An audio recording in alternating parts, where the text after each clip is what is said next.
নমস্কাৰ শ্ৰদ্ধাৰ ছাত্ৰসকল ইনফৰ্ম হাবৰ আন এটি ভিডিঅ'লৈ আপোনালোকক স্বাগতম জনাইছোঁ আশা কৰিছোঁ আপোনালোক কুশলে আছে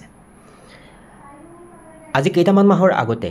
এখন বিশেষ পত্ৰ আহিছিল বিদ্যালয়ত অধ্যয়নৰত ছাত্ৰ-ছাত্ৰীসকলৰ লগতে শিক্ষক শিক্ষয়িত্ৰীসকলৰ মোবাইল নম্বৰ শিক্ষা ক্ষেত্ৰত আপডেট কৰিবলৈ বুলি আৰু সেই সম্পৰ্কে আজি আপোনালোকক ক'বলৈ প্ৰয়াস কৰিম এখন বিশেষ জিলাৰ পৰা অহা এখন পত্ৰৰ আলমত এইখনেই এখন পত্ৰ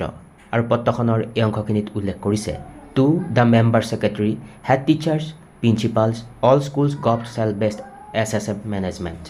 Subjectory অংশখিনিত উল্লেখ কৰিছে regarding updation, the contact details of students and teachers. পত্ৰখনৰ তাৰ পিছৰ অংশখিনিত উল্লেখ কৰি লিখিছে ওপৰত উল্লেখ কৰা বিষয়টোৰ সন্দৰ্ভত মই আপোনালোকক জনাব বিচাৰিছোঁ যে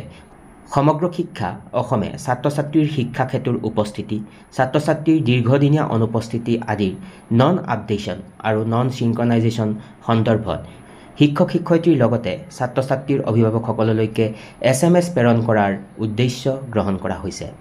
আৰু যেহেতুকে ইতিমধ্যে এই পত্ৰখন আহিছিল তাত এটা কথা উল্লেখ কৰা হৈছিল যে ফোন নম্বৰবিলাক আপডেট কৰিবলৈ ষ্টুডেণ্ট আৰু টিচাৰৰ উদ্দেশ্য এটাই যে যেতিয়া ছাত্ৰ-ছাত্ৰীসকলে বিদ্যালয়ত অনুপস্থিত থাকে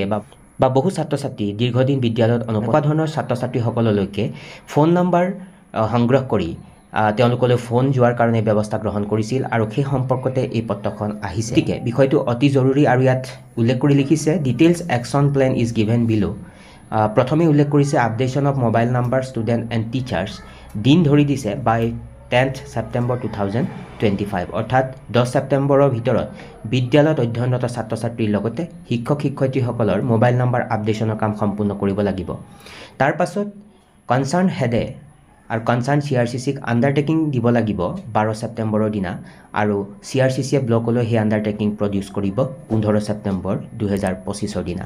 গতিকে বিষয়টো অতি গুৰুত্বপূৰ্ণ যেহেতুকে বহু দিনৰ আগতেই এই বিশেষ নিৰ্দেশনাটো আহিছিল ফোন নম্বৰ আপডেশ্যনৰ যদি আপোনালোকে বিদ্যালয় পৰ্যায়ত এতিয়ালৈ কৰিবলৈ বাকী আছে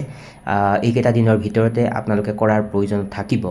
পুনৰবাৰ উল্লেখ কৰিব খুজিম এখন বিশেষ জিলাৰ এটা ব্লকৰ পৰা এনেধৰণৰে এই যি পত্ৰ সেই পত্ৰ আহিছে গতিকে অনাগত দিনত হয়তো আপোনাৰ জিলা বা আপোনাৰ ব্লকলৈও এনেকুৱা নিৰ্দেশনা আহিব পাৰে গতিকে বিষয়টো অতি গুৰুত্বপূৰ্ণ আৰু সেইকাৰণে কথাখিনি অৱগত কৰাবলৈ প্ৰয়াস কৰিলোঁ সকলো ভালে থাকিব নমস্কাৰ টেক কেয়াৰ